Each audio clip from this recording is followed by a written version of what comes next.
And அவங்க ஒரு படம் எடுத்திருக்காங்க, ஒரு ஃபஸ்ட்டு படம் எடுத்திருக்காங்க, ஒரு ஒரு விஷயத்த ட்ரை பண்ணியிருக்காங்க. அண்ட் நிறைய பேர் பேசும்போது தான் தெரியுது மகேஷ் வந்துட்டு யூடியூப்லலாம் வந்துட்டு வீடியோஸ்லாம் போடுறார் அப்படின்ட்டு. ஸோ அது ஒரு நல்ல ஒரு இன்ஃபர்மேஷனாக இருக்குது. ஸோ நிறைய பேர் நியூ கம்மர்ஸ்க்கு இந்த ஒரு படம் ஒரு நல்ல ஒரு அடையாளமாக இருக்கணும்னு அந்த ஆண்டவனை வேண்டிக்கிறேன். அண்ட் அந்த படம் பெரிய சக்ஸஸ் ஆகணும்.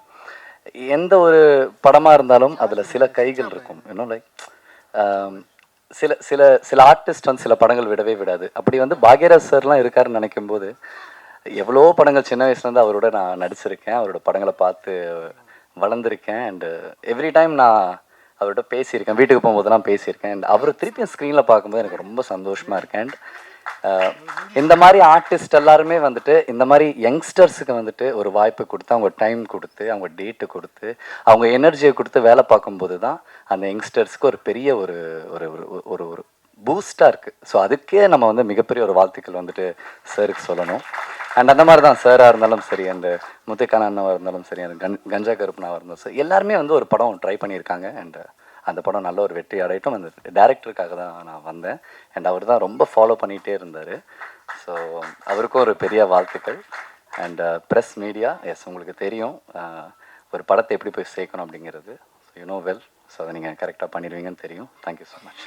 ஆண்டவன் திரைப்படத்தோட ட்ரெய்லர் விழாவுக்கு வந்திருக்க அனைத்து பத்திரிகை, டிவி மற்றும் அனைத்து ஊடக நண்பர்கள் எல்லாத்துக்கும் என்னுடைய பணிவார்ந்த வணக்கத்தை தெரிவிச்சுக்கிறேன்.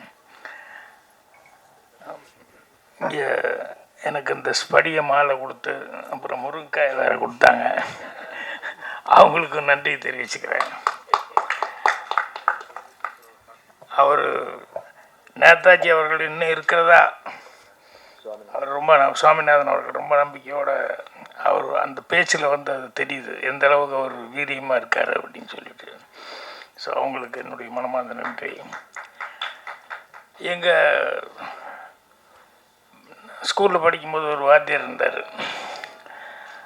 அந்த வாத்தியாருக்கு வந்து ஒரு ஹேபிட் என்னென்னா, யாராவது ஸ்பெல்லிங் தப்பாக சொல்லிட்டாங்கன்னா அவர் ஒத்துக்க மாட்டார். அந்த ஸ்பெல்லிங்கை கரெக்ட் பண்ணியே ஆகணும் அப்படின்னு சொல்லிட்டு அதுக்கு என்ன பிரயத்தனம் எடுக்கணுமோ எடுத்துக்குவார். அவ்வளோ முயற்சி பண்ணுவார். அது கிளாஸில் நான் உட்காண்ட்ருப்பேன், எவனாவது எப்பாவது மாட்டிக்குவாங்க இல்லையா ஸ்பெல்லிங் சொல்ல தெரியாமல். அதனால் ஒரு பையன் எந்திரிச்சு ஏதோ பேசும்போது அவனுக்கு பிளாட்ஃபார்ம்னு சொல்ல வரல, அவன் ஃப்ளாட் பாம் அப்படின்னா இவர் வாத்தியார் பிடிச்சிட்டாரு. பிளாட், அவன் ஃப்ளாட் அப்படிங்கிறான். பிளாட் பா பா, பிளாட்ஃபார்ம் அப்படின்னு ஃப்ளாட் பாம்ங்கிறான் அவன். இவர் பா பா பிளாட் பிளாட் இப்படியே சொல்லிக்கிட்டு இருக்காரு. அவனும் எஃப்எஃப்லேயே சொல்லிட்டு இருக்கான ஒழிய அவன் ஃப்ளாட்லாம் பீல ஆரம்பிக்க மாட்டேங்கிறான். இது அடுத்த பீரியடு பெல் அடிக்கும், அந்த வாத்தியார் வந்தால் உள்ளே வந்துட்டு இந்த வாத்தியார் இருக்கிற பாட்டு கொஞ்சம் எக்ஸ்கியூஸ் மீ அப்படின்னு சொல்லிட்டு மறுபடியும் அந்த பிளாட்னு இவர் எப்படியாவது சொல்கிறதுக்கே ட்ரை பண்ணிட்டுருப்பார். இது ஒரு நாள் அவர் வந்து இந்த வாத்தியாரும் ஸ்பெல்லிங் கரெக்ட் பண்ணுற வாத்தியாரும் இன்னொரு வாத்தியார் உட்காந்து பேசிட்டு இருக்காங்க. அது நடுவில் இந்த பில்டிங் அந்த பில்டிங் நடுவில் கிராஸ் பண்ணும்போது அவங்க நின்று ஏதோ பேசிட்டு இருந்தாங்க. அப்போ அந்த ஆப்போசிட் வாத்தியாரை வந்து தோட்ட வேலை செய்கிற ஒரு கார்னர் இருக்கார் இல்லையா, அது செடியெல்லாம் வெட்டி கட்டி தண்ணியெல்லாம் ஊற்றுற ஒரு கார்னர், அவர் வந்து அந்த வாத்தியாரை கூப்பிட்றதுக்காக பக்கத்தில் வந்து, சார் உங்களை லைப்ரரி மாஸ்டர் வர சொன்னாருங்க அப்படின்னா, நான் வர்றேன்னு சொல்லுன்னு அவர் சொல்கிறாரு. இல்லை இருக்கட்டும் அப்படின்னு சொல்லிட்டு என்ன சொன்னேன், இந்த லைப்ரரி மாஸ்டர் வர சொன்னேன். லைப்ரரி இல்லை லைப்ரரி அப்படின்னு. அவன் தோட்ட வேலைக்காரன், அவனுக்கு என்ன தெரியும், அவன் லைப்புன்னே சொல்ல வரல, அவனுக்கு ரைப்புன்னு லைப் இப்படியே சொல்லியிருந்தேன். இது எங்களுக்கு எல்லாம் எப்போவுமே காமெடியாக இருக்கும். இந்த மாதிரி அவர்கிட்ட யார் சிக்குவாங்க, எவ்வளோ நேரம் பாடம் எடுப்பார் அப்படின்னு சொல்லிட்டு. ஆனால் அவருடைய இயல்பு அப்படிங்கிறது அது. அவனை கரெக்ட் பண்ணியே ஆகணும், அவன் தப்பாக சொல்கிறது விடக்கூடாது, அவனை கரெக்ட் பண்ணியே ஆகணும்னு சொல்லிட்டு அவ்வளோ பிரயத்தனம் பண்ணிட்டு பண்ணுவார். என்னென்னா இது அவருடைய கேரக்டர். இது யாருக்காக சொல்ல வந்தேன் அப்படின்னு சொன்னால் நம்ம கண்ணனுக்காக சொல்ல வந்தேன். என்ன அப்படின்னா, எல்லாரும் எப்படியோ சினிமா எடுக்கணும், அதை பண்ணணும் இதை பண்ணணும் நினச்சா கூட நான் எடுக்கிற சினிமா இப்படித்தான் இருக்கணும் அப்படின்னு சொல்லிட்டு கங்கணம் கட்டிட்டு, அது வெற்றி தோல்வி முக்கியம் இல்லை, அது காசு வருதா போகுதாங்கிறது முக்கியம் இல்லை, நான் ஏதாவது உபயோகமான ஒரு கருத்து சொல்லியே ஆகணும் அப்படின்னு சொல்லிட்டு அதில் அவ்வளோ தீர்மானமாக இருந்து அவர் இந்த படத்தை பண்ணியிருக்காரு. அந்த கதை சொன்ன நாள்லேருந்து நான் அவர்கிட்ட அவருடைய கேரக்டர் அந்த ஊருக்கு போனது நடிச்சது இதை பார்த்துக்கிட்டே இருக்கிறேன். அப்போ இப்போ கூட பேசிட்டு இருக்கும்போது சொல்வார், நான் வந்து இந்த மாதிரி படங்கள் தான் எடுப்பேன் அப்படிங்கிறத வந்து தீர்மானமாக இருந்துகிட்ருக்காரு. அது சில பேர்த்தினுடைய கேரக்டர் என்னென்னா, அவங்களுக்கு வந்து நம்ம ஒன்று இப்படி செய்யணும் அப்படின்னு சொல்லி தீர்மானம் பண்ணிட்டோம்னா அது இப்படி தான் இருக்கணும். ஆனால் அவங்களுக்கு வந்து அதில் ஒரு பிடித்தம் வந்துருச்சுன்னா அது பண்ணுவாங்க. அந்த கண்ணன் அவர்களை வந்து என்னடா அவருக்கு பிடிச்சிருக்கு அப்படின்னு சொன்னோம்னா, அவர் அந்த மக்கள் மேலே இருக்கிற ஒரு இதுதான். அந்த கதை ஏன் பிடிச்சது அவருக்கு? மகேஷ் அவர்கள் வந்து இந்த கதை வந்து இப்படி ஒரு இருக்குது அப்படிங்கிறது யூடியூப்பில் சொன்ன உடனே, ஆஹா ஜனங்கக்கிட்ட இவ்வளோ கஷ்டம் இருக்கா, ஜனங்க இப்படியே தான் இருக்காங்களா, இதை எழுதி போட்டு இது மூலமாக வந்து கவர்மெண்ட்டு வந்து திசை திருப்பி பார்க்க வைக்கிற அளவுக்கு சோசியல் சர்வீஸ் பண்ணுற அளவுக்கு இது மேட்டர் இருக்கா அப்படின்னு சொல்லும்போது அவசியம் இதை நான் எடுத்தே ஆகணும். ஏன்னா இது போகிறதுனால எத்தனை கிராமங்களுக்கு எத்தனை ஊர்களுக்கு இது ஒரு விமோசனமாக இருக்குமோ. நம்மளால் முடிஞ்ச வரைக்கும் ஒரு தீக்குச்சியை நம்ம உரைச்சி வைப்போம், அந்த வெளிச்சம் வந்து எத்தனை பேர்த்துக்கு எத்தனை விளக்கேற்ற முடியுமோ ஏற்றுட்டோம் அப்படிங்கிற மாதிரி. அது ஒரு ரொம்ப பிடித்தமான ஒரு கேரக்டர். நான் காமெடியாக ஆரம்பிச்சிருந்தேன் அந்த வாத்தியாரை பற்றி, ஆனால் இது காமெடியில் ரியல் லைஃப்பில் சீரியஸான ஒரு கேரக்டரைசேஷன், அடுத்தவங்களுக்கு உதவியாக கடைசி வரைக்கும் இருக்கணும்னு. அதே மாதிரி இன்னொரு மேட்ரு, ஹீரோன்னா நம்ம எல்லாமே ஹீரோன்னு இமேஜின் பண்ணிட்டுருப்போம். ஏன்னா நம்ம சினிமா பார்க்குறதுனால ஹீரோன்னு இவங்க தான் அவங்க தான் அப்படின்னு சொல்லி ஹிஸ்டாரிக்கல் ஹீரோன்னு அப்படி தான் அப்படின்ட்டு. எனக்கு தெரிஞ்ச ரொம்ப பிடிச்ச ஒரு ஹீரோ ஒரு ஆள். அவருக்கு என்னென்னா, அவர் குருநாதர், டேய் மோட்சத்துக்கு போகிறதுக்கு உனக்கு நான் வந்து ஒரு வழி சொல்கிறேன், என்னென்னா அது ஒரு மந்திரம் சொல்கிறேன், இந்த மந்திரத்தை நீ கற்றுக்கிட்டு இதை நீ சொன்னீன்னா உடனே உனக்கு மோட்சம் கிடைக்கும். ஆனால் ஒன்று, இந்த மந்திரத்தை வந்து தயவுசெய்து நீ வேறு யாருக்காவது போய் சொல்லிடக்கூடாது, சொல்லிவிட்டு அவன் தலை வெடிச்சு எடுத்துருவேன் நீ, அதனால் உனக்கு மட்டும் மோட்சத்துக்கு போகிறதுக்கு இந்த மந்திரம் அப்படின்னு சொல்லிட்டு ஓம் நமோ நாராயணா அப்படின்னு சொல்லி கொடுத்தாரு. அந்த ஆள் பார்த்தான், ஓ நமோ நாராயணான்னு சொன்னால் உடனே மோட்சத்துக்கு போகிறதுக்கான ஒரு வாய்ப்பு இருக்கா அப்படின்னு ஒன்று நேராக காலையில் வெடிஞ்சு எழுந்திரிச்சோன்னே ஒரு 7:30-8 மணிக்கு போய் அந்த ஊரில் இருக்கிற ஒரு பெரிய கோபுரத்தில் போய் ஏறி மேன்னுட்டான்னு கத்தினான். எல்லோரும் என்னடா கோபுரத்தில் இருப்பாங்க, ஏதாவது செத்துக்கு தொலைய போகிறான் போலுக்கு, என்ன இந்த ஆளுக்கு என்ன ஆச்சு அப்படின்னு சொல்லிட்டு எல்லோரும் ஊரே வந்து வேடிக்கை பார்க்கும்போது சொன்னார், இல்லை உங்களுக்கு எல்லாத்துக்குமே மோட்சத்துக்கு போகிறதுக்கு ஒரு நான் மந்திரம் சொல்லி கொடுக்குறேன் அப்படின்னு சொல்லிட்டு. ஏன்னா அவன் முடிவு பண்ணிட்டான், இந்த ஒரு மந்திரத்தை சொல்லி நான் ஒருத்தன் மட்டும் மோட்சத்துக்கு போகிறத விட நம்ம ஊருக்கே மோட்சம் கிடைக்கட்டுமே அப்படின்னு சொல்லிட்டு ஓம் நமோ நாராயணா அப்படின்ட்டான். ஸோ அவன் கேரக்டரைசேஷன் பாருங்கள், உனக்கு இப்போ மோட்சம் கிடைக்கும் அப்படின்னா எனக்கு ஒருத்தனை விட நான் சொல்கிறதுனால ஊருக்கே கிடைக்கும்னு சொல்லும்போது ஊரே மோட்சம் அடையட்டுமே நம்ம ஊருக்காரங்க எல்லாருமே அப்படிங்கிற எவ்வளோ பெரிய பரந்தவன். அந்த தான் ஹீரோ, அவர் தான் ராமானுஜர். அது என்னன்னா மகேஷுக்கு அதை சொல்லலாம். ஏன்னா எல்லாரும் என்னென்னமோ பண்ணிக்கிட்டு இருக்காங்க, நமக்கு இதனால் என்ன வருமானம், இதனால் என்ன நமக்கு பொழப்பு, இதனால் என்ன கிடைக்குது அப்படிங்கிறது இல்லாமல் எங்கே எது நடந்தாலும் அந்த கிராமத்தில் இருக்கிறவங்க அவர்களும் மனிதர்கள் தான், சக மனிதர்கள், அவங்களாம் இவ்வளோ சிரமத்தில் இருக்காங்க, இவ்வளோ இப்படி இருக்காங்க அப்படின்னு சொல்லிட்டு உடனே அதை வீடியோவை பதிவு பண்ணி எல்லா பக்கம் போய், ஏன்னா இவர் வீடியோவில் பதிவு பண்ணது தான் அது கலெக்டர் வரைக்கும் போய் கவர்மெண்ட் வரைக்கும் போய் அதுக்கப்புறம் கூப்பிட்டு, ஏன்னா அந்த கிராமம் நான் போய் உண்மையில் இறங்கி பார்க்கும்போது உண்மையிலேயே இப்படி ஒரு கிராமமா அப்படின்னு பார்த்தேன். ஏன்னா ஆளே இல்லை அந்த கிராமத்தில். ஸோ ஒரு 50 வீடு இருக்குது, 50 வீடுமே அப்படி உடஞ்சி இப்படி உடஞ்சி, கதவு இல்லாமல், சிலது கதவு பூட்டிருக்கு ஆனால் செவர் இருக்காது, இப்படி இந்த மாதிரி வித்தியாசமாக இருக்குது. நானும் உள்ளே போய் பார்க்குறேன், எங்கள் ஷூட்டிங் ஆளுக 10 பேர் தவிர்த்து வேறு யாருமே இல்லை. அந்த மாதிரி ஒரு ஊர். அந்த ஊரில் ஒரு வைத்தியர் அவங்க சம்சாரம் மட்டும்தான் இருக்காங்க. என்னென்னா அந்த வைத்தியர் அந்த சம்சாரமும் வந்து அவங்களுக்கு எங்கேயோ ஒரு 10-15 மைலில் அந்த சுற்று வட்டாரத்தில் எங்கேயாவது இருந்து வருவாங்க. ஏதாவது உடம்பு சரியில்லைன்னா இந்த வைத்தியர்கிட்ட வந்து கேட்டு வாங்கி ஏதாவது மருந்து வாங்கி சாப்பிட்டு போவாங்க. அவங்களுக்கு அவர்கிட்ட வந்தால் நல்லா வரும், நமக்கு நல்லாயிரும், சலீஸாக கொடுப்பாரு அப்படிங்கிற மாதிரி சொல்லி அந்த நம்பிக்கையில் வந்துட்டு போயிட்டுருக்காங்க. இவரும் அது வந்தால் போதுன்னு இங்கேருந்து ஒரு வாரம் 10 நாளைக்கு ஒரு தடவை டவுனுக்கு போய் அந்த 1 வாரம் 10 நாளைக்கு வேண்டியது மட்டும் வாங்கிட்டு வந்துட்டு அவரும் அவங்க சம்சாரம் மட்டுமே அவங்க சமையல் பண்ணி சாப்பிட்டு அவங்களுக்கு ஏதோ கொஞ்சம் தண்ணி வருது அங்கே ஒரு ஓரமாக, அதில் வந்து அந்த கிராமத்துலேயே அவங்க இருக்காங்க. அப்போ தான் சொன்னார், இவங்க ஒரிஜினலு படத்தில் வந்து நடிக்க வச்சது வந்து வேறு கேரக்டர், சினிமாக்காக நடிக்க வச்சேன், ஆனால் ஒரிஜினல் இவங்க அப்படின்னு சொல்லிட்டு. என்னென்னா இந்த மாதிரி ஒரு ஒரிஜினலாக இருந்து இதை வந்து எழுதி போட்டு அதுக்கப்புறமா வந்து அந்த கலெக்டர் அவங்க வரைக்கும் தகவல் போய் அவர் வந்து அவங்களுக்கு வீடு கட்டி கொடுத்து கவர்மெண்ட்டில் அந்த ஸ்கீமில் அப்படி இருக்கக்கூடாது அப்படின்னு சொல்லி. ஸோ இந்த நான் படத்தில் நான் பேசின டைலாக்கெல்லாம் வந்து ஒரிஜினலான டைலாக்கு, ஒரிஜினலாகவே அப்படிலாம் ஒரு திட்டம் இருந்து அந்த திட்டத்து மூலமாக அந்த வீடு கட்டி கொடுத்து நானும் அந்த வீடு ஓப்பனிங்க்கு போகிற மாதிரி தான் அந்த சீனெல்லாம் பண்ணியிருந்தாங்க.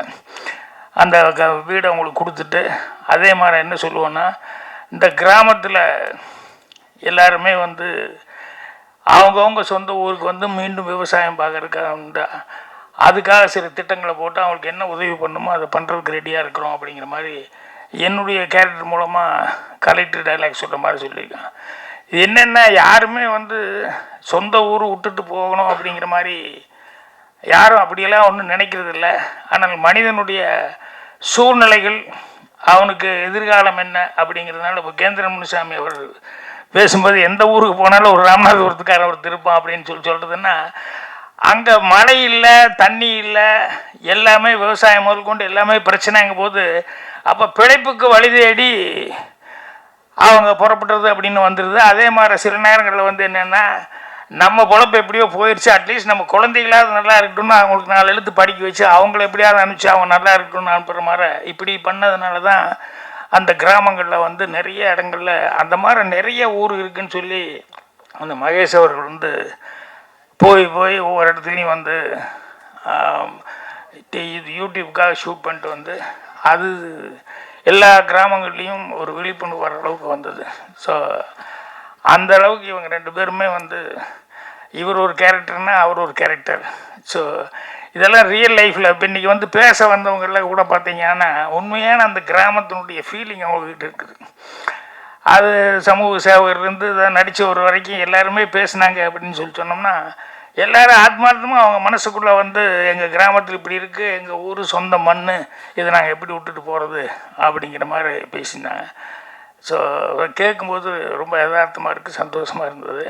ஸோ ஊருக்காரங்களும் நிறைய பேர் வந்திருக்காங்க. மற்றவங்க கூட முத்துக்காடை ஒரு புக் எழுத போகிறேன்னு என்கிட்ட வந்து சொல்லிக்கிட்டு இருந்தார். அவர் தமிழ் மேலே இவ்வளோ பற்றுதலாக இருப்பார் அப்படிங்கிறதும் தமிழை வந்து இவ்வளோ தூரம் கற்றுக்கிட்டு இருக்காரு அப்படிங்கிறது எனக்கு உண்மையிலேயே ஆச்சரியமாக இருக்குது. கண்ணதாசன் சாரை பற்றி பேசி அவருக்கு ஆரிஜின் யாருன்னு பேசி அதுக்கப்புறம் அவர் எழுத போகிற புஸ்தகத்தை பற்றியெல்லாம் வந்து என்கிட்ட சொல்லி அந்த புஸ்தகம் என்ன மாதிரி புஸ்தகம் அப்படிங்கிற மாதிரி சொல்லி எனக்கு அணிதர் கொடுங்க அப்படின்னு சொல்லிட்டு பேசுறதுக்கு முன்னாடியே கேட்டார். வந்தோன்னையுமே நான் புஸ்தகம் எழுதியிருக்காருன்னு அணிந்தரை கேட்குறாருங்கும் போது கண்டிப்பாக நான் கொடுக்குறேன் அப்படின்னு சொல்லிட்டேன்.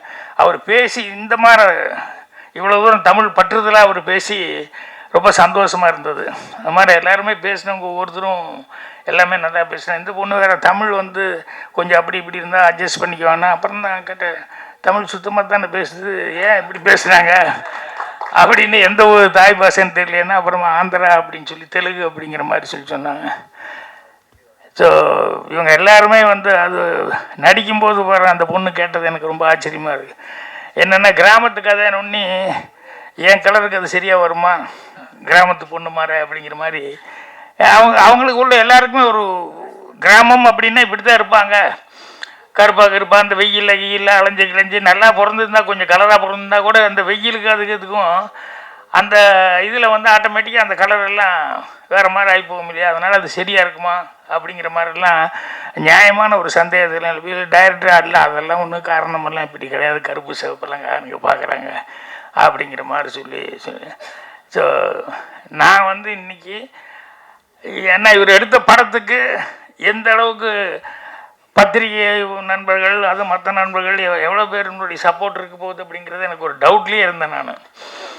அதுக்கப்புறம் சரி அப்படின்னா அப்புறம் உள்ளே வரும்போது தான் எனக்கு அந்த அட்மாஸ்பியர் பார்க்கும்போது இல்லை அவர் சம்பாதிச்ச சொத்து நண்பர்கள் அப்படின்னு சொல்லிட்டு என்ன அதே நண்பர்கள் அப்படிங்கிறதான் மகேஷுக்கும் அதே மாதிரி தான் அவ்வளவு நண்பர்கள் இருக்காங்க, சொந்த பந்தம் அந்த நண்பர்கள் எல்லாம் தான். ஏன்னா என்கரேஜ் நண்பர்கள்னு சொன்னோம்னா நிறைய பேர் சில பேர் இருக்கா நண்பர்கள் என்னென்னா அவனுக்கு வந்து 2 பேர் ஃப்ரெண்ட்ஸு பேசிகிட்டு இருந்தாங்க. சரி நான் வீட்டுக்கு போகிறேன்னாங்கும் போது மழை வந்துருச்சு. ஒருத்தன் வீடு கொஞ்சம் தூரமாக இருக்குது. அப்போ இவன் சொன்னால் நம்ம ஃப்ரெண்ட் ஆச்சு அப்படின்னு சொல்லிட்டு அப்படியே மழை வந்துருச்சு அதனால் கொஞ்சம் வெயிட் பண்ணி போகலான்னா அப்புறம் மணி வேறு 9:30 ஆகிப்போச்சு. ஏண்டா நீ எப்போ நீ மழை நின்று எப்போ வீட்டுக்கு போய் சாப்பிட்றது அப்படின்னு போய் சம்சாரத்துட்டு சொல்லி உட்கார்றானா ஹாலில் உட்கார சொல்லிவிட்டு சாப்பிட்டே போயிடல கொஞ்சம் சம்சாரத்துட்டு சொல்லிட்டு வரேன்னா போய் திடீர்னு சம்சாரத்துட்டு அம்மா சாப்பாடு எங்கள் திடீர்னு இப்படி வந்து சொல்கிறீங்களே என்னங்க ஏம்மா மழை திடீர்னு வந்தால் நான் என்னம்மா பண்ண முடியும், அதனால் பாரு அப்படின்னு ஏதாவது வர்றவங்களுக்கு ஏதாவது விசேஷமாக ஏதாவது செஞ்சாலும் பரவாயில்ல, வந்தவொன்னே ஏதோ ஒன்று செய்ய அப்படின்னு சொன்னால் என்ன அர்த்தம், முடிஞ்சதை செய்யுமா பசிக்கு தானே செய்ய அப்படி இப்படின்னு சொல்லி போட்டு நான் என்ன கூட ஹெல்ப் பண்ணுறேன்னு ஏதோ கொஞ்சம் இது பண்ணி போட்டு அப்புறம் வந்து பார்த்தா ஆள் அவனை காணோம். மழையும் நிற்கலையே என்னடா ஆச்சுன்னு தெரியலையே அப்படின்ட்டு ஏன்டா அவனை ஆளை காணோன்னு சரி போயிட்டான் போல இருக்கு அப்படின்னு சொல்லி இவங்க சரி சமையல் ஆரம்பிச்சா செஞ்சு முடிப்போம் அப்படின்னு சொல்லும்போது பார்த்தா அவன் மறுபடியும் வந்துட்டான். என்னடா நண்பா அதுக்குள்ளே எங்கடா போனேன், மழையும் நிற்கல எங்கே போனேன்னு, இல்லை நீங்கள் சாப்பிட்டு போகலான்னு சொன்னீங்கல்ல அதனால் வீட்டுக்கு போய் என் சம்சாரத்தில் சொல்லிட்டு வந்துட்டேன். சாப்பாடு கிடைக்குதுன்னு ஒன்று இங்கிருந்து மலையிலே ஒரு துண்டை போட்டுக்கிட்டு போய் சொல்லிட்டு இங்கே வந்து சாப்பிட்டு போகலான்னு வந்தேன். ஸோ நண்பர்கள் அப்படின்னு சொல்லும்போது இந்த மாதிரி சில நண்பர்களுக்கு இன்னொரு 2 நண்பர்கள் காட்டுக்குள்ளே போயிட்டு இருந்தானுங்க. அப்போ போயிட்டு இருந்தோடனே சொல்லி கரடி வந்துடுச்சுன்னு சொன்னோடனே உடனே 2 பேரும் ஓடிக்கலான்னா ஒரு நிமிஷம் அப்படின்னு சொல்லிட்டு அவசரமாக ஷூ எடுத்து போட்டான். என்னடா இது அப்படின்னு சொல்லிட்டு இல்லை போட்டுற ஒரே நிமிஷம் ஷூ போட்டு ஓடிக்கலாம் ஷூ போட்டுன்னு அவங்ககிட்ட சொல்லி இவன் ஷூ எடுத்து அவசரமாக போடுறான். அப்புறம் போட்டுட்டு ஓடலாம் அப்படின்னு சொல்லும்போது இவன் கேட்குறான் என்னடா ஷூ போட்டால் கரடியை விட வேகமாக ஓட முடியுமாண்ணா, இல்லை உன்னை விட வேகமாக ஓட முடியும் அப்படின்னு. அந்த மாதிரி நண்பர்கள் அப்படிங்கும்போது கடைசி வரைக்கும் நண்பர்கள் அந்த மாதிரி இருக்கிறது உயிர் கொடுப்பான் தோழன்னு சொல்லுவாங்க. அந்த மாதிரி இருக்கிறதுக்கு ஆட்கள் கிடைக்கிறதே ரொம்ப ரேர். ஆனால் மகேஷுக்கு அந்த மாதிரி ஆட்கள் நல்ல நண்பர்கள் ஏன்னா அவரே இதனால் என்ன பலன் அப்படின்னு சொல்லி அவர் வேலை பார்த்துக்கிட்டு இருக்காரு, அதை எதையும் எதிர்பார்க்காம. அப்படி இருந்தும் நண்பர்கள் அவருக்கு அந்த அளவுக்கு உதவி பண்ணி அவர் இன்னைக்கு இந்த அளவுக்கு அவர் நடிக்கிற ஒரு சூழலை கொண்டு வந்திருக்காங்க. யூடியூப்பில் கதாநாயகங்கிற லெவலில் அவருக்கு பேர் எடுத்து கொடுத்துருக்காங்க அப்படின்னு சொல்லும்போது அந்த நண்பர்களுக்கு ஹேட்ஸ் ஆப்னு சொல்லணும். ஸோ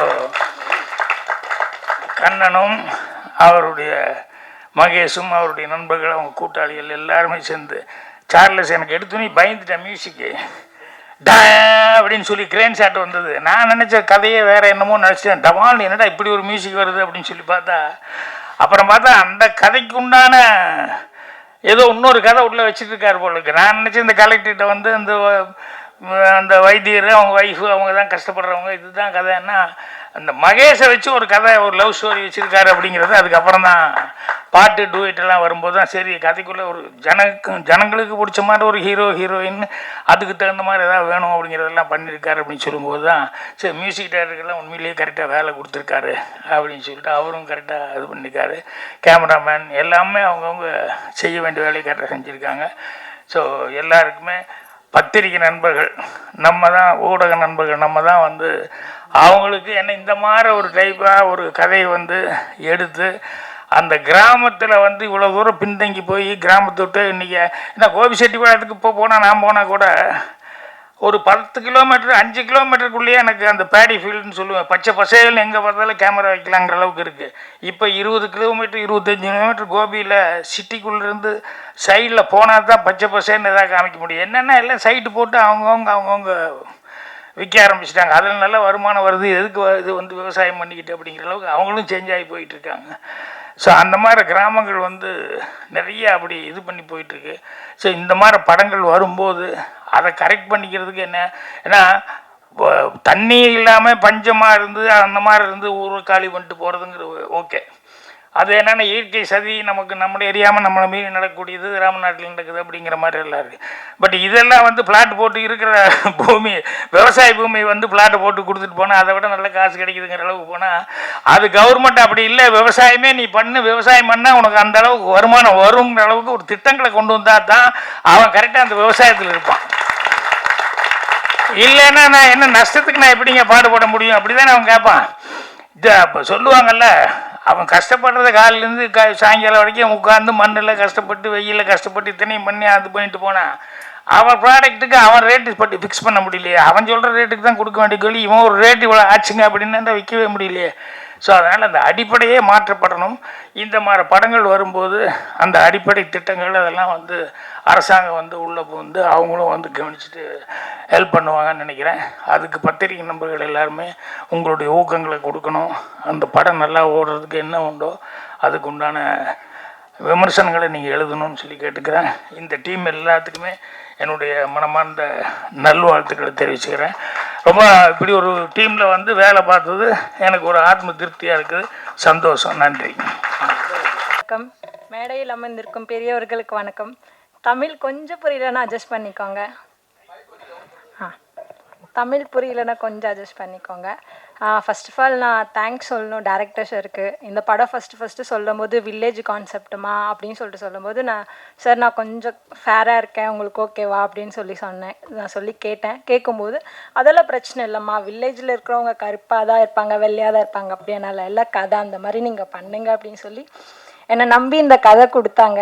நான் நல்லா பண்ணியிருக்கேன். அதுக்கப்புறம் Bhagyaraj sir, thank you so much sir. ஒரு சில பேரெல்லாம் வந்து லோ பட்ஜெட் படம்னாலே பண்ணுறதுக்கு நிறைய பேர் யோசிக்கிறாங்க. ஆனால் பட் இது சின்ன படமாக இருந்தாலும் எங்களுக்காக சப்போர்ட் பண்ணி இந்த படத்தில் பண்ணியிருக்காங்க. கஞ்சா கருப்பு சார், முத்துக்காலை சார், ஸோ இவங்கெல்லாம் பண்ணியிருக்காங்க. அவங்க எல்லாருக்குமே ரொம்ப தேங்க்யூ சார். ஏன்னா வந்து ஒரு சில பேர் வந்து பண்ணுறதுக்கே நிறைய பேர் யோசிக்கிறாங்க. வில்லேஜ் கான்செப்ட், லொக்கேஷன் ரொம்ப தூரமாக இருக்கும், போய் பண்ணணுமா, கரெக்டாக இருக்குமா, படம் ரிலீஸ் பண்ணுவாங்களா அப்படின்னு சொல்லி நிறைய பேர் யோசிக்கிறாங்க. ஆனால் பட் சின்ன படம் அப்படின்னு பார்க்கறத தாண்டி அந்த படத்தில் என்ன கதை இருக்குது அப்படின்னு யாருமே பார்க்க மாட்டேங்கிறாங்க. போஸ்டரையும் பேனரையும் பார்க்குறாங்க. ஹீரோ ஃபேஸ் நல்லா இருக்கா, ஹீரோயின் ஃபேஸ் நல்லா இருக்கான்னு தான் பார்க்குறாங்களோ தவிர்த்து அந்த கதைக்குள்ளே போய் அந்த கதை நல்லா இருக்கா, நல்லா எடுத்திருக்காங்களா, சூப்பராக இருக்கா அப்படின்னு யாருமே பார்க்க மாட்டேங்கிறாங்க. தயவுசெய்து ப்ளீஸ் இந்த படத்தில் தேட்டரில் போய் பாருங்கள். மீடியா அண்ட் ப்ரெஸ் நீங்கள் தான் எடுத்துகிட்டு போய் தரணும். ஏன்னா இது ஃபஸ்ட்டு படம், ஸோ டேரக்டருக்கு ஃபஸ்ட்டு படம், ஸோ எல்லாருமே நாங்கள் டீமாக இருந்து ஒர்க் பண்ணியிருக்கோம். நீங்கள் சப்போர்ட் பண்ணாதான் எங்களால் ஜெயிச்சு வர முடியும். தேங்க்யூ ஸோ மச் எல்லாருக்குமே. தேங்க்யூ. ஹலோ ஹலோ, வந்துச்சா? நான் பேசுகிறது கேட்குதா? இங்கே என்னுடைய சொந்த பந்தங்கள் இருக்கிற பத்திரிகைக்கார அன்னைங்களுக்கும், அதே மாதிரி தொலைபேசி அன்னைங்களுக்கும், அதே மாதிரி என்னுடைய ஊரை சார்ந்த ராம்நாடு மாவட்டம், சிவகங்கை மாவட்டம், கமுதி மாவட்டம், இதை சேர்ந்த என்னுடைய சித்தப்பா பெரியப்பா அனைவர்களுக்கு நன்றியை சொல்லிக்கிறேன். அதே மாதிரி மேடையில் அமர்ந்திருக்க நான் அதிகமாக நான் பேசக்கூடாது, இருந்தாலும் ஒரு 4 வார்த்தை மட்டும் பேசிக்கிறேன். நம்ம அண்ணன் பாக்கியராஜ் இயக்குனர் அவர்களுக்கும், நடிகர் அவர்களுக்கும், அதே மாதிரி மாஸ்டர் சாக்குவார் தங்க அண்ணன் அவர்களுக்கும், அதே மாதிரி முத்துக்காலை அவர்களுக்கும், அந்த அம்மா உன் பேர் என்னம்மா வைஷ்ணவி அவர்களுக்கும், கீரூனியை நடிச்சிருக்கு, வட்டி ஏக்குது நம்மள்கிட்டே பயங்கரமாக. அது கேட்குறத பார்த்தா ராம்நாடு மாவட்டத்தில் இப்படித்தே வட்டி கேட்பாங்க அதிகமாக. ஆமாம், அதிகமாக வட்டி கேட்பாங்க மாஸ்டர். காலையில் ஒரு வேப்பங்குச்சி ஒடிச்சு பல்ல விளக்குறாங்கன்னா வட்டியை வசூல் பண்ணாமல் போகவே மாட்டாங்க. அப்படிப்பட்ட ஏரியா. இந்த அவர் பின்னுக்கு இருந்து உண்மைன்னு சொல்கிறாரு. அதே மாதிரி ஹீரோ பாவம் நல்லா பேசினாப்புல, நல்ல உடன்பார்பாக இருக்கார். அது ரொம்ப பிடிச்சிருக்கு. கண்ணனை பற்றி நான் நிறையா சொல்லணும். இயக்குனர் இந்த கண்ணை வந்து எப்படின்னா அப்பப்போ அடிக்கடி என்னுடைய அலுவலகத்துக்கு வருவார், என் இல்லத்துக்கு வருவார். வரும்போது அண்ணே இப்படி ஒரு படம் பண்ணியிருக்கனே, இதில் வந்து பாக்கியராஜ் சார் நடிக்கணும் அப்படின்னு. ஏன் போய் கேளு அப்படின்னு சொன்னேன். இல்லைண்ணே நான் இங்கே போகிறதுக்கு பயமாக இருக்குது. ஏன் அவர் துப்பாக்கி வச்சுருக்காரா, சுட்டு போடுவாரா? இந்த படம் இப்படி இருக்குன்னு போய் சொன்னீங்கன்னா அவர் உடனே ஓகே சொல்லிடுவார். அப்படின்னு. இல்லைண்ணே நீங்கள் வாரீங்களா, நான் வந்தால் உனக்கு இது வேலையான்னு என்னைய கேட்பாரு. நீ போய் கேளு, கேட்டீங்கன்னா உடனே அது கதவுகள் துறக்கப்படும் அப்படின்னு சொல்லி சொன்னேன். சொல்லும் போது அப்புறம் ஃபாலோ பண்ணி போய் எப்படியோ பிடிச்சிட்டாரு. பிடிச்சிக்கிடிச்சிட்டு அவங்க சீன்னா எடுத்துட்டு லாஸ்ட் எண்டு என் சீனு இங்கே ஒரு இதுக்கிட்ட சென்னையில் திருவேற்காடுக்குள்ளே வச்சு எடுத்தாப்புல. சரியான வெயில். ரெண்டாவது வந்து மண்டையை புழக்குது, என்னன்னு தெரியல. கண்ணன்கிட்டதான் பேசுகிறோமா கேமராட்ட பேசுகிறோமான்னு எனக்கே ஒன்றும் தெரியலை. நடித்து கொடுத்துட்டு வந்துட்டேன். அதே மாதிரி அவர் ஐயா அந்த இவங்க பேசும்போது ஒரு விஷயம் சொன்னாங்க. அந்த ராம்நாடு மாவட்டம் ஃபுல்லாமே வறட்சியான மாவட்டம். வறட்சியான மாவட்டம்லாம் தண்ணி இருக்காது, வேலிக்கருவு அதிகமாக இருக்கும், சாப்பாடுக்கு ரொம்ப கஷ்டப்படணும். அங்கே உள்ள வீடுகள்லாம் ஹீரோ தம்பி சொன்னாப்புல காணாமல் போய்கிட்டு இருக்கு, உடஞ்சிக்கிட்டு இருக்கு. அங்கே உள்ளவு எங்கே இருக்காங்கன்னே தெரியல. இதுக்காக முதலாக புரட்சி தலைவர் எம்ஜிஆர் ஐயா சிஎம் ஆகும்போது இந்த ராம்நாடு மாவட்டத்தை இருந்து சிவகங்கை மாவட்டத்தை பிரித்து கொண்டு வந்தார். அதுதான் அவருடைய முதல் கையெழுத்து. இது யாருக்குமே தெரியாது. ஏன்னா அப்போ எனக்கு 3 வயசு 4 வயசு இருக்கும். எம்ஜிஆர் ஐயா வராருன்னா நாங்கள் பார்க்குறதுக்கு அந்த காலத்தில் உங்களுக்கு தெரியுமில்லனே, எப்படின்னா மரத்தை அறுத்துருவோம், அறுத்து ரோட்டில் மரத்தை கீழே விழுத்தாட்டிடுவோம். அது கரண்ட் போனானே என்ன போனானே அதை பற்றி ஒன்றுமே பிரச்சனை இல்லை அப்படின்னு செஞ்சுருவோம். இப்படி செய்கிறதே புரட்சி தலைவரை பார்க்க முடியும். முதலாக என்னுடைய மண் சிவகங்கை மண்ணில் என்னன்னா அடிக்கல் நாட்டிட்டு போனார். அப்போ நான் போய் கை கொடுத்தேன், 4.5 வயசு. கை கொடுக்கும் போது அதுக்கப்புறம் நான் பிறந்ததே சினிமா குட்டைக்குள்ளே தான் பிறந்தேன். நினைத்ததை முடிப்பவன். எங்கள் அம்மா வந்து ரொம்ப எம்ஜிஆருடைய ரசிகர். கூப்பிட்டு போய் அங்கே படம் பார்த்துக்கிட்டு இருக்கும் போதே அந்த திரையை பார்த்து என் விழியின் உன் விழியின் சந்திச்சால் அப்படின்னு அந்த கத்தி சென்ற கற்றுக் கொடுக்கும் போதே நான் பிறந்தேன். பிறந்த 5000 ரூபா பணம் கொடுத்தாரு.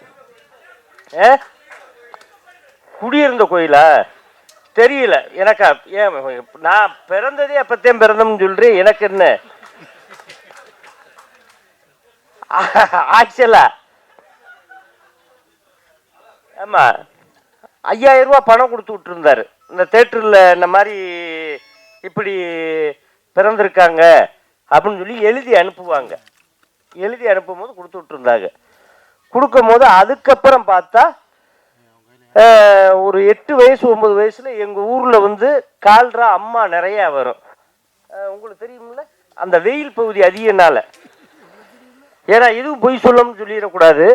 அப்போ பார்த்தா எங்கள் அம்மா வந்து ஒரு சட்டி கஞ்சியை கொடுத்து, அவங்களும் எங்களுக்கு ரொம்ப உறவினர்கள் தான், குறவட்டுச்சனமும் எங்களுக்கு ரொம்ப உறவினர்கள் தான். நாங்கள் ரொம்ப பழகுவோம் டீப்பா.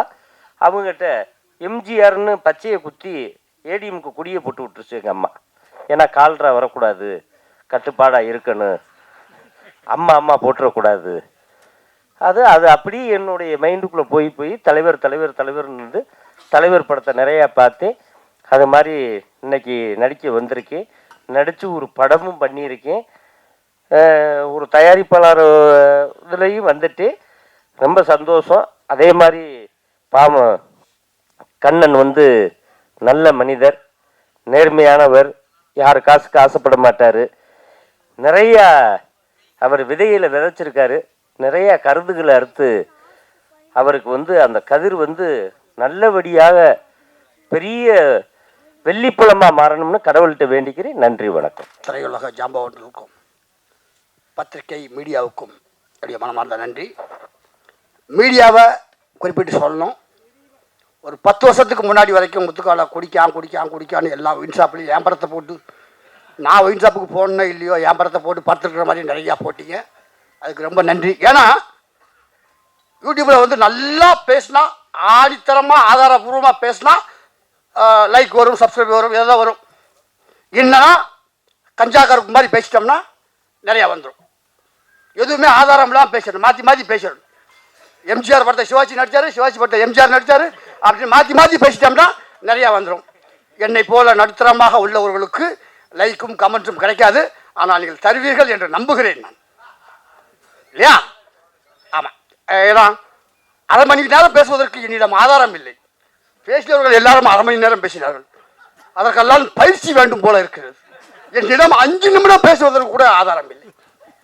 இதற்கெல்லாம் வடிவேலு சொன்ன மாதிரி இதற்கெல்லாம் பயிற்சி வேண்டுமோ அப்படின்னு சொன்ன மாதிரி எனக்கு பயிற்சி தேவைப்படுகிறது. என்னுடைய 30 வருட சினிமா சர்வீஸில் அது ஓடிக்கிட்டு இருக்கு. ஆண்டவன் இந்த படத்தில் எனக்கு வாய்ப்பு கொடுத்த அனைவருக்கும் நன்றி. அதில் குறிப்பாக வந்து இயக்குனர் சாருடைய உதவியாளர் பார்த்திப சார் ஆஃபீஸுக்கு முன்னாடி தான், பக்கத்தில் அந்த அம்மன் கோயிலுக்கு முன்னாடி தான் என்னை கூப்பிட்டாரு. அண்ணே இந்த படத்தில் ஒரு கேரக்டர் பண்ணுறீங்க அப்படின்னு சொல்லி அட்வான்ஸ்லாம் கொடுக்கல, முழு சம்பளத்தையும் கொடுத்தார். ஏன்னா சினிமாவில் வந்து சம்பளம் முழுசாக கிடைக்கிறது அவ்வளோ ஈஸி விஷயம் கிடையாது. முழு சம்பளத்தையும் கொடுத்துட்டார். அன்றைக்கி நான் நடிக்க போகிறதுக்கு முன்னாடி இந்த அவங்க சம்பளம் கொடுத்துட்டாரு. அவருக்கு நன்றி. அவர் சொன்ன மாதிரி அவருடைய 18 வருட 20 வருட உழைப்பில் அவர் மேலும் முன்னுக்கு வரணும்னு நான் ரொம்ப ஆசைப்பட்றேன். வேறு ஒரு பயணத்தின் மூலியமாக அவரோட பயணிக்க போகிறோம். அடுத்து இந்த படத்துடைய ஹீரோ தம்பி மகேஷ். முதல்ல அவருடைய நண்பர்களுக்கெல்லாம் நான் நன்றி சொல்கிறேன். ஏன்னா நான் அன்றைக்கி ஒரு நாள் தான் போனேன். நைட்டு 12 மணிக்கு எனக்கு ஷூட்டிங் முடிஞ்சு 12:30 மணிக்கு என்னை வந்து அந்த பிரிட்ஜு கீழே இருந்து டிஃபன் வாங்கி கொடுத்து என்னை எல்லாருமே ஒரு தம்பி அண்ணன் மாதிரி என்னை வந்து பக்குவமாக ஏற்றி விட்டாங்க. முதல்ல அவருடைய நண்பர்களுக்கு நன்றி. அதுக்கப்புறம் மகேஷுக்கு நன்றி. ஏன்னா இப்போ சொன்னா இல்லையா, எங்கள் வீடு எனக்கு தெரியாமல் என் வீட்டை போய் எடுத்துருக்காரு. எல்லாரும் நினச்சிக்கிட்டு இருக்காங்க முத்துக்கால பெரிய பங்களா கட்டியிருப்பார் நினச்சிருப்பாங்க. அது பாலடைஞ்ச வீடு. அதை கொண்டு போய் எடுத்து போட்டு எல்லாச்சு உன் வீடா அது, நீ இத்தனை வருஷம் சினிமாவில் நடிச்சு இப்படி தான் ஆடுறியான்னு கேட்டாங்க. எனக்கு அசிங்கமாக போச்சு. ஏன்னா அது 250 படம் நடிச்சு இன்னும் நம்ம வீடு பாலடைஞ்ச வீடாக இருக்கேன்னு சொல்லி இந்த வருஷம் தான் அந்த வீடை எடுத்து கட்டியிருக்கேன். இந்த 25 வருஷம் சர்வீஸில் இப்போ தான் அந்த வீடே வந்து வீடு மாதிரி இருக்கு. பாலடைஞ்ச பங்களா பாலடைஞ்ச வீடுன்னு காட்டினதுக்கு தம்பி மகேஷுக்கு நன்றி. ஏன்னா ஏதாவது ஒரு தூண்டுகோல் இருக்கணும். தூண்டுகோல் இருந்தால் தான் அடுத்த ஸ்டெப்புக்கே நம்ம போக முடியும். அதனால் தம்பி மகேஷுக்கு நன்றி. மீண்டும் பல படங்கள் நடித்து மேலே வரணும். ஏன்னா அவர் நிறையா சொல்லிட்டாரு கிராமத்தில் வாழும். ஏன்னா நான் ஒரு பட்டிக்காட்டில், என் ஊரே பட்டிக்காடு, அவர் ஊர் மாதிரி எங்கள் ஊர் பேரும் சங்கம்பட்டி அப்படி தான் எங்கள் ஊர் பேர். அதனால் அவருக்கு நன்றி. மென்மேலும் பல படங்கள் செய்யணும். கேமராமேன் மகி சார், உண்மையிலேயே அவருக்கு நான் சொல்லி ஆகணும். இந்த படத்தில் ஒரே ஒரு டைலாக் ஒன்று வரும். என் ராஜ்யத்தில் நான் தாண்டா ராஜா அப்படின்னு சொல்லி ஒரு டைலாகு. இந்த படத்தில் ஒரு 4-5 சீன் நடிச்சிருந்தாலும் அதை உருவாக்கின பங்குல கேமராமேனுக்கு உண்டு. ஏன்னா நான் குடிச்சு என் மூஞ்சியெல்லாம் சப்பி போன மூஞ்சி மாதிரி இருந்தது. அதை இந்த படத்தில் வந்து ஆண்டவன் படத்தில் எனக்கு கொஞ்சம் நல்லா காமிச்சிருக்காரு. அதனால் அவருக்கு ஒரு நன்றி சொன்னேன் நான். இந்த முடிஞ்ச வரைக்கும் இந்த படம் பேசப்பட்டால் இதில் முத்துக்காலை பண்ண அங்கங்கே சில சிம்டம்ஸும் பேசப்படும். ஏன்னா இந்த ஒரு 10 வருஷமாக வந்து என் ராஜ்யத்தில் நான் தான் ராஜா அப்படி தான் வாழ்ந்துகிட்டு இருக்கேன். ஏன்னா எனக்கென்று ஒரு ராஜ்யம் எலி வலையாக இருந்தாலும் தனி வலையாக இருக்கணும்னு ஆசைப்படுறேன். ஏன்னா ஒருத்தர் நம்பி இருந்தால் என்ன பாடுவோம்னு அனுபவிச்சதுனால இன்னைக்கு மீண்டு வந்து இன்னைக்கு நான் வந்து எலி வலையாக இருந்தாலும் தனி வலையாக இருக்கணும்னு ஆசைப்பட்டு சிறப்பாக போய்கிட்டு இருக்கேன். அதனால் நிறையா பேசவும் முடியாது. நான் கடந்து வந்த பாதையை ஒரு சின்ன உதாரணமாக தம்பின்னு சொல்லலாம். ஏன்னா மாஸ்டர் மகேந்திரன் அப்பா சைக்கிளில் முன்னாடி உட்கார வச்சு, அதுக்காக எனக்கு வயசு ரொம்ப ஆச்சுன்னு நினச்ச வேண்டாம், குழந்தையா சைக்கிளில் உட்கார வச்சு அந்த விநாயகர் ஸ்கூலில் வந்து உட்காந்து பல்ட்டி அடிக்க சொல்லி தருவார். நான் ஒரு ஓரத்தில் பல்ட்டி அடிப்பேன், ஒரு ஓரத்தில் பல்ட்டி அடிச்சுக்கிட்டு இருப்பார். இப்படிலாம் வந்து இன்னைக்கு அவர் ஹீரோவாக நடித்து அவர் ஹீரோவாக நடித்த படத்தில் நான் ஒரு 4 படத்தில் நடிச்சிருக்கேன். இதுதான் வந்து இன்னொரு விஷயம் சொல்லணும். திரைக்கதை வேந்தன் நானும் கிங்காங்கும் டெய்லி ஒரு ஃபங்க்ஷனுக்கு போனோன்னா அவர் எல்லா பாட்டுக்கும் ஒரு டான்ஸ் ஆடுவார். அதில் பாக்கியராஜ் சார் அவருடைய பாடலும் உண்டு. அதில் ஒவ்வொரு நாளும் திரைக்கதை வேந்தன் எங்கள் பாக்கியராஜ் சார் ஆடி இருந்தால் எப்படி இருக்கும் அப்படின்னு ஒரு டைட்டில் அரைமணி சொல்லித்தான் வந்து கிங்காங்க ஆடுவார். அந்த வகையில் சிறு வயசில் நான் ஆகாயத்தில் சென்று கொண்டிருக்கும் விமானத்தை அண்ணாந்து பார்த்த நான் அதே விமானத்தில் ஏறி பயணம் செய்திருக்கிறேன் என்று சொல்லும் வாசகத்தை போல அவருடைய சுவரில்லாத சித்திரங்கள். அன்னைக்கு கூட கேட்டேன், அந்த தீவனை போட்டு ஷூட்டிங்கில் கேட்டேன், சார் தூரல் நின்று போச்சுல நீங்கள் சிலம்பு சண்டை எத்தனை நாள் சார் கற்றுக்கிட்டீங்கன்னு கேட்டேன். ஜஸ்ட் அப்படின்னு ஒரு வார்த்தை சொல்லி முடிச்சார், அவ்வளோதான். ஆனால் சின்சியராக அந்த கண்ணோட்டம் தெளிவாக அந்த படத்துக்கு என்ன வேணுமோ அவர் 2 கம்பை வீசுறதை பார்த்தா நான் 3 மாதம் 2 கம்பை வீசுறதுக்கு எனக்கு 3 மாதம் ஆச்சு. ஏன்னா என்னுடைய அடிப்படையாக சிலம்பம் தான். அவருடைய தூரல் நின்று போச்சு. புரட்சித்தில் ஒரு எம்ஜிஆர் படங்கள் பார்த்தா நான் சிலம்பம் கற்றுக்கிட்டேன். அதுக்கப்புறம் கராத்தையில் பிளாக் பெல்ட் வாங்கினேன், சிலம்பம் கற்று ஜிம்னாஸ்டிக் கற்றுக்கிட்டேன். இன்றைக்கி எங்கள் ஜாகோர் பாஸ் இருக்க யூனியனில் நானும் ஒரு 25 வருஷமாக மெம்பராக இருக்கேன்னா அதுக்கு காரணம் அவருடைய தூரல் நின்று போச்சு, டார்லிங்கில் கராத்தே சண்டை போட்டது, இதெல்லாம் ஒன்றொன்றும் எனக்கு ஒரு உற்சாக டானி. ஏதாவது ஒரு தூண்டுகோல் வேணும். அந்த வகையில் அதே மாதிரி அவருடைய எழுத்துல ஒரு 2 விஷயத்தில் எனக்கு பெரிய பெருமை பாக்கியம் பற்றி சொல்லலாம். தேசிய விருது பெற்ற அகத்தியன் சார் இயக்கிய ராமகிருஷ்ணா படத்தில் ஒரு மோனோ ஆக்டிங்கில் ஒரு 4 சீன் வரும். நான் நடித்த ஒரு 10 காமெடியில் அது ஒரு காமெடி. உண்மையிலே அந்த படம் மட்டும் ஓடி இருந்தால் நான் ஒரு அடுத்த கட்டத்துக்கு சென்றிருக்கலாம். ஜஸ்ட் மிஸ் அதெல்லாம் சொல்லலாம். பட் அதில் வந்து சமீபத்தில் நீங்கள் ரசித்த நகைச்சுவை காட்சி என்ன அப்படின்னு கேட்கும்போது பாக்கியால் ஒரு லைன் வந்திருந்தது, ஒரு உற்சாக டானி. சமீபத்தில் நான் பார்த்த படத்தில் ராமகிருஷ்ணா படத்தில் சார்லி அண்ட் கோ முத்துக்காலை நடித்த நகைச்சுவை காட்சியை பார்த்து ரசித்தேன் அப்படின்னு ஒரு லைன் இருந்தது. அந்த லைனை வச்சே நான் வந்து 25 படம் நடித்தேன். சார் பார்க்கிறவங்க பாட்டார் விட்டுருவோமா அப்படின்னு நடித்தேன். அவ்வளோ பெரிய சந்தோஷமாக இருந்தது. அதே சொன்னேன் இல்லையா, ஆகாயத்தில் சென்று கொண்டிருக்கும் விமானத்தை, அதே மாதிரி அவர் படங்களை பார்த்து ரசித்த நான் அவருடைய இயக்கத்தில் சித்து +2 அதில் ஒரு பிச்சைக்காரனா நான் நடித்தேன். உண்மையிலேயே 5 டேக் 6 டேக் போச்சு. வேற யார் பார்த்தியா என்னையா நடிக்க போயா வராத போடியா அப்படின்னு இருப்பாங்க. ஒன்றும் இல்லை, பண்ணு பண்ணு பண்ணு. ஏன்னா உள்ளுக்குள்ள இருந்து இன்னொரு கை வரணும், பிச்சை எடுக்கிற கை வரணும், அது தட்டு எடுத்துட்டு வரணும். அது பெரிய ரிஸ்காக இருந்தது. டைமிங் கரெக்டாக செட்டில் ஒரு 5-6 டேக் போச்சு. எந்த ஒரு இது இல்லை. ஆனால் உண்மையிலேயே ஒரு அம்மா வந்து எனக்கு பிச்சை போட்டு போச்சு. சப்பு வேலை வந்து எடுக்கும், பிச்சைக்காரனா எடுத்தேன். ஒரு அம்மா பிச்சை போட்டு போச்சு. நான் சார்ட்ட சொன்னேன், சார் ஒரு அம்மா எனக்கு பிச்சை போட்டுச்சு. கரெக்ட், ஒரிஜினலாக ஆள்கிட்ட போட்டிருக்கு. பார்க்கறதுக்கு பிச்சைக்காரன் நீயும் ஒரே மாதிரி இருந்த பிறகு போட நினைச்சுவாங்க. உன் நடிப்புக்கு கிடைத்த அங்கீகாரம் எங்கே சுற்றினாலும் சமைச்சா உன் நடிப்புக்கு கிடைத்த அங்கீகாரம், இதுதான் நம்மளுடைய உற்சாக டானி. அந்த மாதிரி இந்த ஆண்டவன் படத்தை வாழ்த்த வந்திருக்கும் கலைவேந்தர் அவருடைய வாழ்த்துக்கள். தம்பி மகேஷாக இருக்கட்டும், இயக்குனர் கண்ணன் சாராக இருக்கட்டும், எல்லாம் வந்து இந்த படம் மாபெரும் வெற்றி அடையணும். இதில் நடித்த நடிகர்கள் எல்லோரும் ஏன்னா கிராமத்தில் உள்ளவங்க எல்லாத்தையும் தனக்கு உதவி செய்த. இப்போ நான் ஒரு தொடர் ஒன்று எழுதியிருக்கேன். அது புக்கா வந்து இந்த மாதம் 18ஆம் தேதி ரிலீஸ் ஆக போகுது. எனக்கு கிடைச்ச ஒரு சின்ன ரீல், அவ்வளோ ஒரே ஒரு லைன் கிடைச்சது. அர்த்தமுள்ள இந்து மதத்தில் கவிஞர் கண்ணதாசையா எழுதின புக்கில் நான் படித்தது. அதுக்கப்புறம் தான் தெரியும் அதை வேற ஒருத்தர் எழுதியிருக்காரு. ஆவீன மலைபொழிய இல்லம் வீழ, ஆவீன மலைபொழிய இல்லம் வீழ, அகத்தடியால் மெய்நோக அடிமை சாக, அகத்தடியால் மெய்நோக அடிமை சாக, மா வீரம் போகுதன விதை கொண்டாட, மா வீரம் போகுதன விடை கொண்டோட, இடையில் கடன்காரன் மறித்து கொள்ள, சாவோலை கொண்டொருவன் எதிரே தோன்ற, தள்ள ஒன்னா விருந்து வர சர்ப்பம் தேண்ட, உழுதுண்ட கோமான் உரிமைக்காக குறுக்கள் வந்து தச்சனை குடி என்றாராம். இதெல்லாம் ஒரு மனுஷன் படுற கஷ்டத்தினுடைய வழிகள், கஷ்டத்துடைய வழிகள். இந்த வழியை தாண்டி தான் ஒவ்வொரு மனுஷனும் வாழ்ந்துகிட்டு இருக்கான் அப்படின்னு அர்த்தமுள்ள இந்து மதத்தில் நான் படித்தேன். அது ஒருவேளை கண்ணதாச ஐயா தான் எழுதியிருக்காருன்னு நினைச்சு பார்த்தேன். அவர் கீழே ஒரு லைன் எழுதினாரு, இல்லை இது ராமச்சந்திர கவிராயர் எழுதுனது. அந்த வாசகம் யார் எழுதுனாங்க, இதில் அது என்ன கருத்து சொல்லுச்சு அதுதான் முக்கியம். நான் கூட சில மேடைகள் பேசுவதுண்டு. பட்டினி கிடந்து பசியால் மெலிந்து பால்பட நேர்ந்தாலும், கட்டுடல் தளர்ந்து கை கால் மெலிந்து கீழ்நுழை இட்டாலும், கெட்டு நடு தெருவோடு வீதிக்கே வந்தாலும், நான் எட்ட நினைத்த காரியத்தை செய்து முடிக்காமல் விட்டு விடுவேனோ அப்படின்னு சொல்லி நிறைய மேடைகளில் பேசுவேன். ஏன்னா இதெல்லாம் தோண்டு போன நண்பர்களுக்காக ஒரு உற்சாகம் கொடுக்குறது. அப்படி கொடுத்ததுனால தான் இன்னைக்கு நான் ஒரு 300 படம் நடிச்சிருக்கேன். நான் ஆசைப்பட்டு வந்த ஸ்டண்ட் யூனியனில் 25 வருஷமாக மெம்பராக இருக்கேன். என்னுடைய பதிவுகளில் தான் இந்த ஜெயிச்சு விளையாடலாமா அப்படிங்கிற ஒரு புக்கு இந்த மாதம் 18ஆம் தேதி ரிலீஸ் ஆக போகுது. அது யாருன்னா குடியை விடுவதற்கும் படிப்பை தொடுவதற்கும் ஒரு நல்ல விஷயங்கள் சொல்லியிருக்கேன். இதை நீங்கள் எல்லாரும் வாங்கி படிங்க. இப்படி ஒரு அருமையான மேடையை அமைத்து கொடுத்த அனைவருக்கும் என்னுடைய மனமார்ந்த வாழ்த்துக்கள். ஆண்டவன் படம் மாபெரும் வெற்றியடைய என்னுடைய மனமார்ந்த வாழ்த்துக்கள். நன்றி.